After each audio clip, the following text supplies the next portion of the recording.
আসসালামু আলাইকুম। আমার পাঠঘরের নতুন একটি ভিডিওতে আপনাদের স্বাগতম। আপনাদের সাথে আছে আমি উসমান, নন ক্যাডার 36তম বিসিএস। তো খুব ভালো একটি মন নিয়ে আজকে আপনাদের সামনে একটি নতুন ভিডিও নিয়ে এসেছি। তো দুইটা খুব ভালো খবর, সেটা হচ্ছে যে গতকালকে প্রাইমারি দ্বিতীয় ধাপের ফাইনাল রেজাল্ট দিয়েছে এবং একই সাথে 18তম নিবন্ধনের প্রিলি রেজাল্ট দিয়েছে। তো খুব বাংলাদেশে যারা চাকরি প্রত্যাশী আছেন তাদের জন্য খুব ভালো একটি খবর। তো আমরা গতকালকে যে রেজাল্ট, অনেকেই শুভেচ্ছা জানিয়েছেন, অনেকেই নক করেছেন যে আপনারা প্রিলি এবং দুইটা স্কুল এবং কলেজ শাখার প্রিলিতে উত্তীর্ণ হয়েছেন। তো যাই হোক, আমরা একটু স্ট্যাটিস্টিক্সটা একটু দেখে নেই।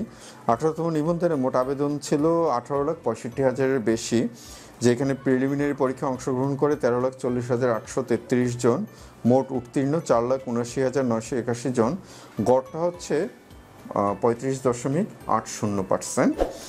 আর স্কুল পর্যায়ে 2,21,652 জন, কলেজ পর্যায়ে 2,28,813 জন, আর স্কুল 2 পর্যায়ে 29,516 জন।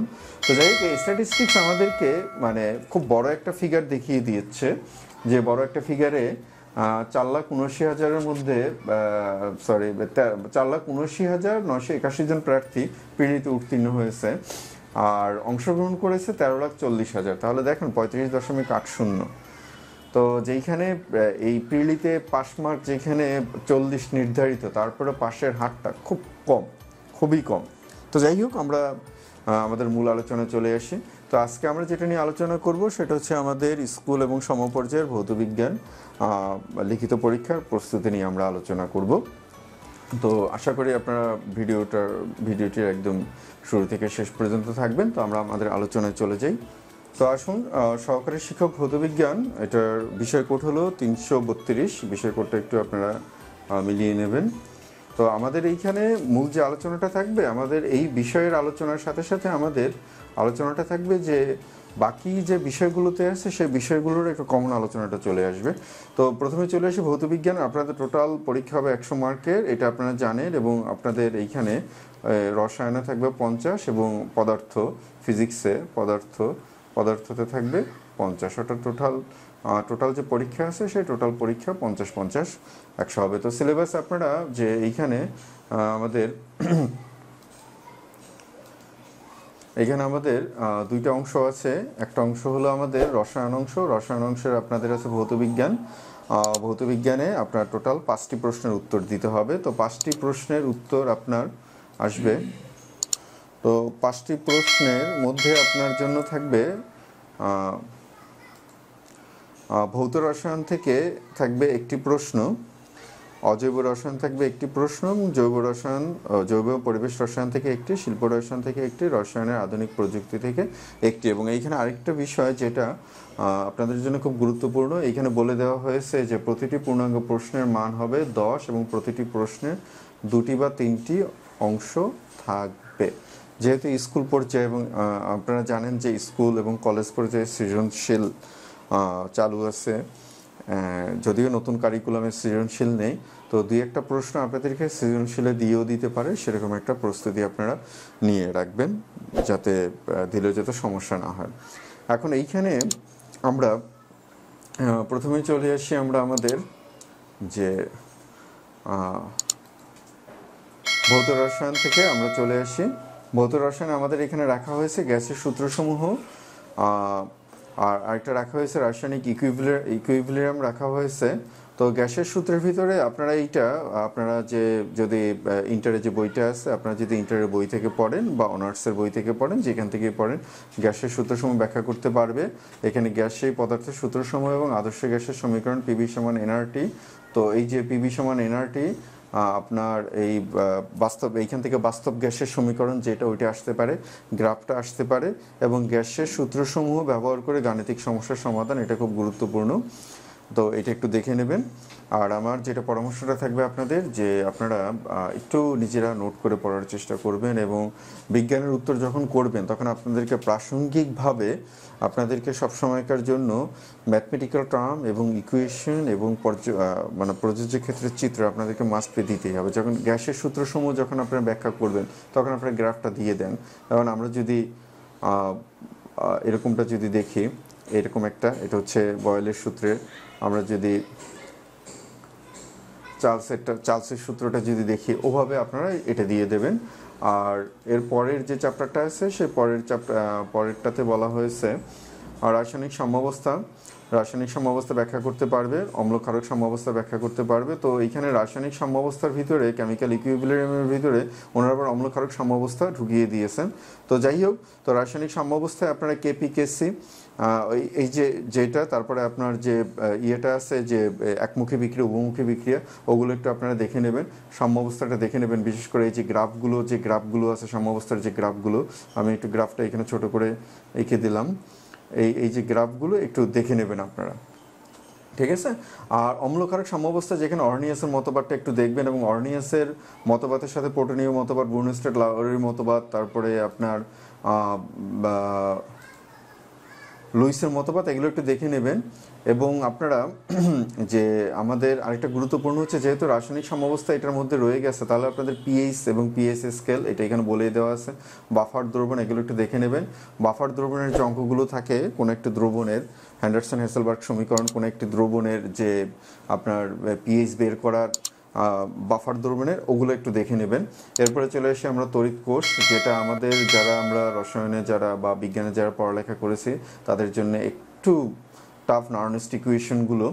তো নার্নেস্ট এইখানে আপনার আছে, এটা আছে আপনার ফ্যারাডের, যেমন তড়িৎ বিশ্লেষণ কোষটা দেওয়া আছে, তড়িৎ বিশ্লেষণ কোষ ও পানি, বিভিন্ন লবণের দ্রবণের তড়িৎ বিশ্লেষণ এবং ইলেকট্রোপ্লেটিং, এবং তড়িৎ বিশ্লেষণ সংক্রান্ত ফ্যারাডের প্রথম এবং দ্বিতীয় সূত্র, যেটা আমরা বলছিলাম। তো আরেকটা যেটা বিষয় হচ্ছে যে এখানে নার্নেস্টের সূত্রটা বলে দেয় না। তো আপনার যেহেতু তড়িৎ অর্ধকোষ কোষ বিক্রিয়া যখন আপনাকে, এখন এখান থেকে যদি আপনার ব্যাটারির যদি আপনার ভোল্টেজ বের করতে বলে, তাহলে তো সেক্ষেত্রে নার্নেস্টের ইকুয়েশনটা দরকার পড়বে। আর গ্যালভানিক কোষ, এটা তো মোটামুটি আমাদের সবার ধারণা আছে, সঞ্চয়ী কোষ, যেটা আপনার লেড অ্যাসিড কোষ এবং আপনার লিথিয়াম আয়ন কোষ, যেটা নিকেল আয়ন কোষ, ওইটা এখন অতটা দেয় না। আর এইখানে যেটা আছে হাইড্রোজেন ফুয়েল সেল, যদিও হাইড্রোজেন ফুয়েল সেল এটা এখন আর অতটা ব্যবহার করা হয় না, কিন্তু তারপরে এটা দিয়ে দিয়েছে। তো বিক্রিয়া কৌশলটা একটু দেখে নেবেন। এবং আপনি এইখানে গ্যালভানিক কোষ, শুষ্ক কোষ, সঞ্চয়ী কোষ এবং হাইড্রোজেন কোষ, এগুলো যখন আপনি লিখবেন তখন কিন্তু আপনি তড়িৎদ্বার যে বিক্রিয়াগুলো আছে, জারণ বিক্রিয়া এবং বিজারণ বিক্রিয়া আলাদা আলাদা করে দেখিয়ে দেবেন, স্পষ্ট করে আপনি লিখেন। মানে যেহেতু এটা বিজ্ঞান এবং আমরা একদম পিওর সায়েন্স নিয়ে কথা বলতেছি, তো সুতরাং এইখানে আপনার ওভাবে না করলেও চলবে। আপনার এই যে বিস্তারিত অন্যান্য সাবজেক্ট আমরা যেরকম লেখার চেষ্টা করি ওরকম না লিখলেও চলবে, কিন্তু আপনাকে ইকুয়েশনগুলো লিখতে হবে, এবং ইকুয়েশনগুলো একদম পরিষ্কার করে লিখবেন। এবং খাতায় আপনি খুব বেশি গাদাগাদি করবেন না, খুব বেশি ঢুকাবেন না, আপনাকে যথেষ্ট পরিমাণ লুজ দেওয়া হবে, যেন সম্মানিত পরীক্ষক যখন খাতা দেখবেন তখন যেন তিনি যে জিনিসটা চান সেই জিনিসটা তিনি যেন পান। আচ্ছা, আমরা পরের অংশটুকুতে চলে যাই। পরের অংশটুকুতে আমাদের বলছে তাপ রসায়ন, থার্মোডাইনামিক্স। তো তাপ রসায়নে আমাদের জন্য যেটা গুরুত্বপূর্ণ সেটা হচ্ছে যে রাসায়নিক বিক্রিয়ায় তাপের পরিবর্তন, আমরা যেটা ডেলএইচ বলি, সেই ডেলএইচ দিয়ে ডেলএইচের, তারপর হচ্ছে বন্ধন বিয়োজন শক্তি, এখান থেকে আমরা ডেলএইচ হিসাব করব। আর এনথালপি এবং রাসায়নিক বিক্রিয়ার সংক্রান্ত হেসের সূত্র। এবং এখানে আরেকটা যেটা আছে, যেহেতু রাসায়নিক বিক্রিয়ার তাপের পরিবর্তন যেটা আছে, থার্মোডাইনামিক্সটা এটার মধ্যে নেই, এটা খুব সম্ভবত ফিজিক্সে আছে। তো আমরা পরের অংশটুকুতে চলে যাই। পরের অংশটুকুতে বলছে রাসায়নিক গণনা, যেটা আমাদের জন্য খুব খুব খুব খুব গুরুত্বপূর্ণ, যেটাকে আমরা বলে থাকি রসায়নের মূল। তো এইখানে আমাদের মোলার দ্রবণ প্রস্তুতি, তো আপনাদের মোলার দ্রবণ প্রস্তুত করতে বলতে পারে, বা কোনো দ্রবণের মোলারিটি বের করতে বলতে পারে, অথবা আমরা S1V1 যে সূত্রটা দিয়ে যেটা করি, যে দুটো দ্রবণকে মিশানো হলে S1V1 সমান S2V2, যে এইখান থেকে এটাকে বের করতে বলতে পারে। আর S সমান, যেটা আমরা মোলারিটি বের করার, অর্থাৎ স্ট্রেন্থ বের করার। তো তো অম্ল ক্ষারের প্রশমনের পরিমাণ যেটা আমরা এই যে সূত্র দিয়ে আপনি বের করবেন, অর্থাৎ টাইট্রেশন থেকে যেটা, এরপরে চলে আসে আমরা মোল সংখ্যা, আয়তন, ঘনমাত্রা। তো এগুলো আপনার এইখানে এগুলো তো একদম বেসিক বিষয়, আপনারা অত ডিপ থেকে যাবে না, একটু যে কোনো একটা ভালো বই থেকে দেখে নেবেন। এরপরে চলে আসি আমরা আমাদের অজৈব রসায়ন থেকে। তো অজৈব রসায়নে অজৈব রসায়নে আমাদের যেটা আছে, যে অজৈব রসায়নে বিভিন্ন মতবাদগুলো ব্যাখ্যা করার কথা বলছে।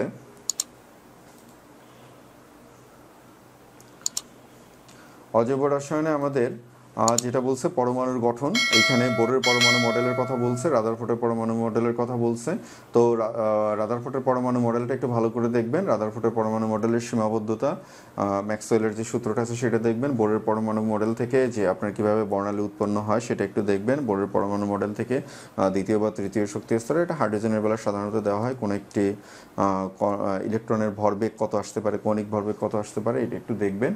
আর কোয়ান্টাম সংখ্যা যেটা আছে এটা তো একদম বেসিক জিনিস, এটা আপনারা সবাই পারেন, পলির বর্জন নীতি সবাই পারেন, ইলেকট্রন বিন্যাসের বিভিন্ন নীতি, অরবিটালের ইলেকট্রন বিন্যাস। এবং এইখানে আমি একটু বলে রাখি, যখনই আপনার আহ্বায়ক নীতির কথা বলবে, পলির বর্জন নীতির কথা বলবে, বা হুন্ডের নীতির কথা বলবে, যেমন আপনাকে এটা বলতে পারে যে পটাশিয়াম ক্যালসিয়াম ইলেকট্রন বিন্যাসের কথা বলতে পারে, পটাশিয়াম ক্যালসিয়াম ইলেকট্রন বিন্যাস, যে ওদের সর্বশেষ ইলেকট্রনটা 3D-তে না গিয়ে কেন 4s-এ গেল, এটা আপনাকে বলতে পারে। তো এখানে স্পষ্ট করে দেখিয়ে দেবেন। আরেকটা বিষয় সেটা আপনারা অবশ্যই জানেন, তো তারপর আমি একটু দেখিয়ে দিই। যেমন ধরেন কার্বন ইলেকট্রন বিন্যাসটা আমরা যখন লিখব, কার্বন 6, ঠিক আমি যেভাবে লিখছি এটা এভাবে লিখতে হয়, এটা লেখার আন্তর্জাতিক নিয়মে এইটা 1s2 2s2 তারপরে 2p2।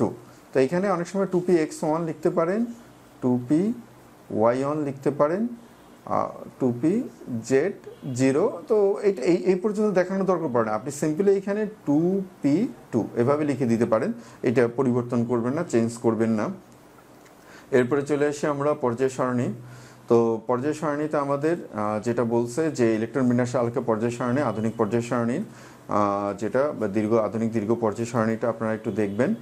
আর এইখানে আপনারা যে পর্যায়ের সূত্র যেটা আছে, মেন্ডেলিফের পর্যায়ের সূত্র, তো মেন্ডেলিফের পর্যায়ের সূত্র যেটা হচ্ছে পারমাণবিক ভরের আধুনিক পর্যায়ের সূত্র, ইলেকট্রন বিন্যাস। পর্যায় সারণীতে মৌলের অবস্থান নির্ণয়টা একটু দেখে নেবেন।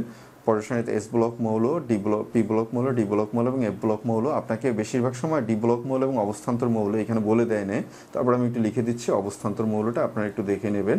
যে স্ক্যান্ডিনিয়াম অবস্থান্তর মৌল, স্ক্যান্ডিনিয়াম ডি ব্লক মৌল কিন্তু অবস্থান্তর মৌল নয়। অনুরূপভাবে জিঙ্ক ডি ব্লক মৌল কিন্তু অবস্থান্তর মৌল নয়, এগুলো একটু দেখে নেবেন। আর যেটা আপনাদের জন্য একটু টাফ হয়ে যাবে, তবে এটা অতটা টাফ হবে না, আমি চেষ্টা করব কোনো একটা ক্লাসে দেখিয়ে দেওয়ার জন্য, পর্যাবৃত্ত ধর্মসমূহ কিভাবে বাড়ে কমে। তো এইখানে আপনারা যখন উত্তর করবেন তখন আপনারা সিম্পলি, আমাদের তো এইটা হলো আমাদের পর্যায়, আমরা যদি এভাবে খাড়া যদি টানগুলো দেই, এটা হচ্ছে আমাদের জন্য শ্রেণী, আর এটা হচ্ছে আমাদের জন্য পর্যায়। তো আপনারা যখন কোনো একটা ধর্ম যখন লিখবেন, যেমন ধরেন আপনার পরমাণুর আকার যখন আপনারা লিখবেন, আপনারা সিম্পলি এইখান থেকে এদিকে গেলে কমে আর এইদিকে গেলে বাড়ে, ঠিক এভাবে আপনারা চিত্রগুলো এঁকে দেখিয়ে দেবেন। তো আপনারা যে বারবার কোনো একটা কথা বলার থেকে দেখিয়ে দিলে সুন্দর হবে, চমৎকার হবে। এরপরে চলে আসি আমরা রাসায়নিক বন্ধন। তো রাসায়নিক বন্ধন আমাদের বেসিক যে জিনিসগুলো, এগুলো সবগুলোই আপনারা পারবেন, এগুলো একদম কমন। রাসায়নিক বন্ধন গঠন, বৈশিষ্ট্য, মৌলের সমযোজ্যতা, তবে এইখানে অরবিটালের ধারণা, রাসায়নিক বন্ধন, এগুলো সবই আপনারা পাবেন। পোলারিটি, অণুর গঠন ব্যাখ্যা, পানি অণু সমযোজী যৌগ হওয়া সত্ত্বেও কেন পোলার দ্রবীভূত হয়, তেল কেন পানিতে দ্রবীভূত হয় না, এটা থাকবে। এবং এর সাথে আপনার আরেকটা জিনিস যেটা দিয়ে দিতে পারে, অষ্টক তথ্য, যেহেতু এখানে বলে দিয়েছে অষ্টক সম্প্রসারণ এবং অষ্টক প্রসারণ, অর্থাৎ আমরা যদি বলি BCl3, তারপরে যদি বলি SF6, এই জায়গাগুলো, এগুলো আপনারা একটু ভালোভাবে দেখে নেবেন। একই সাথে আপনাদেরকে বন্ধন জোড় ইলেকট্রন, বন্ড পেয়ার এবং লন পেয়ার, এখান থেকে প্রশ্ন করতে পারে, বন্ড পেয়ার, লন পেয়ার। যে ধরেন কোনো একটা যৌগ দিয়ে দিল আপনাকে, ধরেন সালফার ট্রাইঅক্সাইডের কথাই যদি বলি আমরা, বা PCl5 এর কথাই যদি বলি, PCl5-এ বন্ড পেয়ার, লন পেয়ার কত, তো বন্ড পেয়ার আপনারা বের করে ফেলবেন, যেহেতু এখানে PCl 5 আছে, 5টি আছে, তো বন্ড পেয়ার অবশ্যই 5 জোড়া হবে, মানে 10টা হবে। আর যদি লোন পেয়ারের কথা যদি বলে, তাহলে ফসফরাস এবং ক্লোরিন এই দুটি ইলেকট্রন বিন্যাস বের করে কয়টা বাকি আছে সেটা একটু বের করে দেখিয়ে দেবেন। তবে একটা জিনিস আবার করবেন না, ওই লোন পেয়ার আবার কয়টি জোড়া, প্রত্যেক জোড়ায় থাকবে 2টা, তো এই বিষয়টা একটু মাথায় রাখবেন।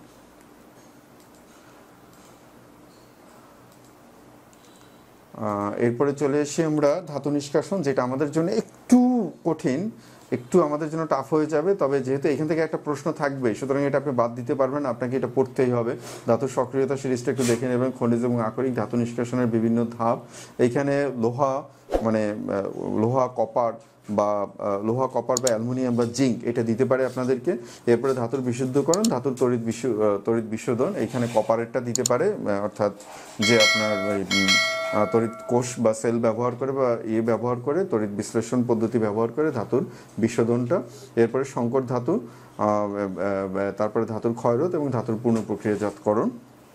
এটা একটু আপনাদের জন্য কঠিন হতে পারে, কঠিন মনে হতে পারে, কিন্তু যেহেতু এখান থেকে প্রশ্ন থাকবে এবং এখান থেকে প্রশ্ন উত্তর করতে হবে, সুতরাং এটাকে দিতেই হবে আপনাদেরকে, প্রিপারেশন নিয়ে রাখবেন। এরপরে চলে আসি আমরা তেজস্ক্রিয়তা সংক্রান্ত রাশি ব্যাখ্যা করতে পারবেন, আর পারবেন তেজস্ক্রিয়তা, মৌলের অর্ধায়ু গড়ায়ু এগুলো একটু দেখে নেবেন, অর্ধায়ু গড়ায়ু দেখে নেবেন, তেজস্ক্রিয় বিভাজন দেখে নেবেন, নিউক্লিয়ার ফিশন দেখে নেবেন, তেজস্ক্রিয় আইসোটোপের ব্যবহার দেখে নেবেন।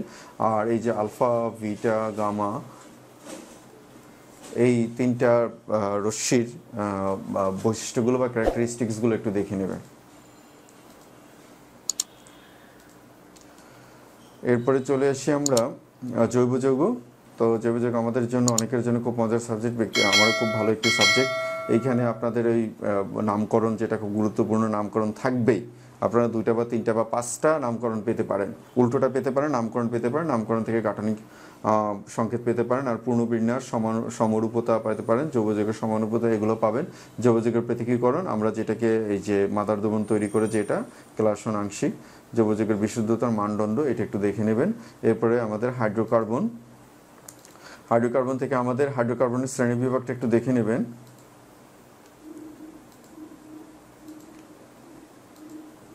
হাইড্রোকার্বনের শ্রেণীবিভাগটা দেখে নেবেন। তো এরপরে আছে আমাদের হাইড্রোকার্বনের সম্পৃক্ত, অসম্পৃক্ত এবং অ্যালিসাইক্লিক এবং অ্যারোমেটিক, এবং এর সাথে অ্যালকিনের পলিমার। তো অ্যালকিনের পলিমার হচ্ছে পলিইথিলিন বা পলিথিন, এর সাথে আরও কিছু পলিমার আছে যেগুলো আপনার PVC আছে, তারপরে আছে আপনার পলিয়েস্টার আছে, এগুলো একটু দেখে নেবেন। এরপরে অ্যারোমেটিসিটি, অ্যারোমেটিক হাইড্রোকার্বনের বেঞ্জিনের গঠন, বিক্রিয়া কৌশল, এবং আপনারা অর্থযোগ, প্যারাযোগ, মেটাযোগ এগুলো একটু ভালোভাবে দেখে নেবেন। কেন্দ্রাকর্ষী বিকারক এগুলো একটু দেখে নেবেন। এরপরে আমাদের ওইখানে অ্যালিফ্যাটিক যৌগের বিস্তারিত দেওয়া আছে, অ্যালকোহলের শ্রেণীবিভাগ শনাক্তকরণ, এটা একটু দেখে নেবেন। তারপরে আসে ভৌত রাসায়নিক ধর্মের শনাক্তকারী বিক্রিয়া ব্যবহার, এগুলো একটু দেখে নেবেন। আর জৈব যৌগ তো আমাদের পুরোপুরি বিক্রিয়া নির্ভর, তো সুতরাং আপনাকে বিক্রিয়া বেশি বেশি করে পড়তে হবে। এরপরে পরিবেশ রসায়ন, যেটা আমাদের জন্য খুব সহজ এবং মজার। তো যেটা হচ্ছে আমাদেরকে দেখেন এখানে ডিওর কথা বলে দেওয়া আছে, বিওডি এর কথা বলে দেওয়া আছে, সিওডি এর কথা বলা আছে, আর আর্সেনিক দূষণ এটার কথা বলে দেওয়া আছে, তো এটা একটু দেখে নেবেন। আর মাটির দূষণ, যে হেভি মেটাল যেগুলো আছে, আর্সেনিক, ক্রোমিয়াম, লেড, ক্যাডমিয়াম, শিল্পবর্জ্য মাটি দূষণ, এটা দেখে নেবেন। আর আরেকটা যেটা বিষয় হচ্ছে যে পরিবেশ রসায়ন যখন আপনারা লিখবেন, তো আমরা অনেক সময় যেটা করি যে আমরা মানে একটু রচনার মতো করে লিখে যাই না, একটু বিজ্ঞানের সাবজেক্ট যেহেতু আপনি প্রযোজ্য ক্ষেত্রে বিক্রিয়াগুলো দিবেন এবং বাকি যে যে বিষয়গুলো আছে সেই বিষয়গুলো দেওয়ার চেষ্টা করবেন, তাতে মার্কসটা ভালো ক্যারি করতে পারবেন। তো এরপরে চলে আসি আমরা বায়ু দূষণ। তো বায়ু দূষণের যে মৌলিক যে বিষয়গুলো আছে, বায়ুর স্তরের প্রকারভেদ আমাদের ওগুলো একটু দেখে নেবেন। গ্রিন হাউস এটা একটু দেখে নেবেন, অ্যাসিড বৃষ্টি এটা একটু দেখে নেবেন, আপনার CFC এটা একটু দেখে নেবেন, ওজোন হোল যেটা আছে, ওজোন হোল বা ওজোন গর্ত এটা একটু দেখে নেবেন, ওজোন হোল বা ওজোন গর্ত দেখে নেবেন। এরপরে চলে এসে আমাদের শিল্প রসায়ন, যেটা খুব চমৎকার, আমার খুব প্রিয় সাবজেক্টের একটি, প্রিয় বিষয়ের একটি। তো এখানে পলিমারের কথা বলে দেওয়া আছে, পলিমারের উৎস, পলিমারের শ্রেণীবিভাগ, পলিমার নাইলন 66, যেটা আমরা একটু আগেও বলছিলাম যে এখান থেকে প্রশ্ন থাকতে পারে। পলিমার নাইলন 66 এটা একটু দেখে নেবেন। আর এখানে পলিমারের শ্রেণীবিভাগ। আর এরপরে ফার্মাসিউটিক্যাল রসায়নে যেটা আছে, প্যারাসিটামল, অ্যাসপিরিন এবং সালফানিলামাইড, পরিচয়, গঠন, জীবন রক্ষা, ভূমিকা। তো প্যারাসিটামল, অ্যাসপিরিন এবং সালফানিলামাইড। তো এর মধ্যে দুইটা মানে তিনটার প্রস্তুতি আপনাদেরকে মনে রাখতে হবে। প্যারাসিটামল এবং অ্যাসপিরিন এই দুইটা আমার কাছে মনে হয় যে প্যারাসিটামলটা বেশি গুরুত্বপূর্ণ। এইটার একদম প্রস্তুত প্রণালী, সিনথেসিস থেকে শুরু করে মোটামুটি ব্যবহার, মানব স্বাস্থ্যের উপরে এর প্রভাব সবগুলো একটু দেখে নেবে। তো এরপরে আধুনিক জীবনে আমরা চলে আসি বিভিন্ন শিল্প। শিল্পের এটা একটু দেখে নেবেন। আমাদের পেট্রোকেমিক্যাল অর্থাৎ পেট্রোল শিল্প যেটা আছে, তারপরে তেল চর্বি মোম, তেল চর্বি মোম থেকে সাবান প্রস্তুত প্রণালী, এটা একটু দেখে নেবেন। তারপরে vinegar, toilet cleaner, glass cleaner, urea সার কীভাবে প্রস্তুত করা হয় এবং ইউরিয়া সার উদ্ভিদ কীভাবে ইউরিয়া থেকে নাইট্রোজেন শোষণ করে, এটা একটু দেখে নেবে। ঠিক আছে, এরপরে চলে আসি আমরা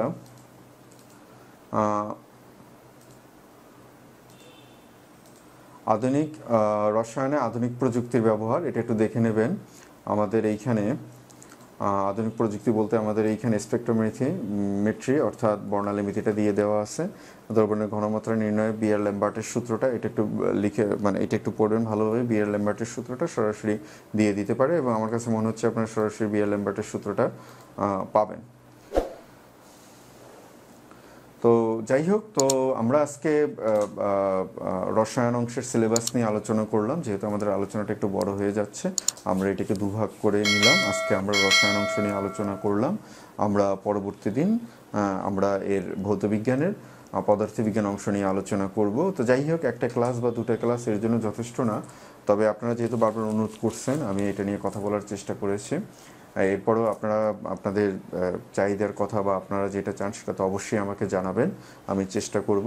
তো আমার অনুরোধ থাকবে যে আমরা যে সিলেবাসটা দেখালাম সেই সিলেবাসটা খুব বড় ভাস্ট একটি সিলেবাস না, একদম এলিমেন্টারি লেভেলের সিলেবাস, এবং সুতরাং আপনারা খুব বেশি সময় পাবেন না, হয়তো 2 মাস বা 3 মাস সময় পেতে পারেন। তো সুতরাং পড়া শুরু করে দিন। এবং এই যে প্রত্যেকটা প্রশ্ন আপনি যে একটু নোট করে, এখন নোট করা বলতে আপনার যে অলংকার করবেন, একটু করবেন, বিষয়টা ওরকমটা না। জাস্ট যেহেতু বিজ্ঞানের বিষয়, অন্তত একদম জিস্ট পয়েন্টগুলো যেন থাকে, যেখানে বিক্রিয়াগুলো আছে বিক্রিয়াগুলো, যেখানে গ্রাফ আছে গ্রাফগুলো থাকবে, এগুলো যেন থাকে আপনাদের। তো যাই হোক, আর সবার জন্য খুব ভালো একটি খবর, যেটা আমি আগের একটি ভিডিওতে বলেছিলাম যে মোটামুটি 97,000-এর বিপরীতে 30,000-এর মতো আবেদন করেছে এবং তার একটা বড় অংশ বাদ হয়ে যাবে। এবং বড় অংশ বলতে প্রায় কয়েক হাজার বাদ হয়ে যাবে। এবং ওইখানে যারা 30,000 আছেন তাদের আবার ডবল আবেদন করা আছে। তো যাই হোক, আপনারা ভালোভাবে প্রস্তুতি নিন। যদি একটি নিবন্ধন সনদ, তো একটি চাকরি, যেটা আমি বলেছি গত একটা ভিডিওতে। তো যাই হোক, সবাই ভালো থাকবেন। আর আপনাদের লাইক, কমেন্ট, শেয়ার আমাদেরকে উৎসাহ দেয়। তো লাইক, কমেন্ট, শেয়ার দিয়ে আমাদেরকে উৎসাহিত করবেন। সবাই ভালো থাকবেন, সবার জন্য শুভকামনা।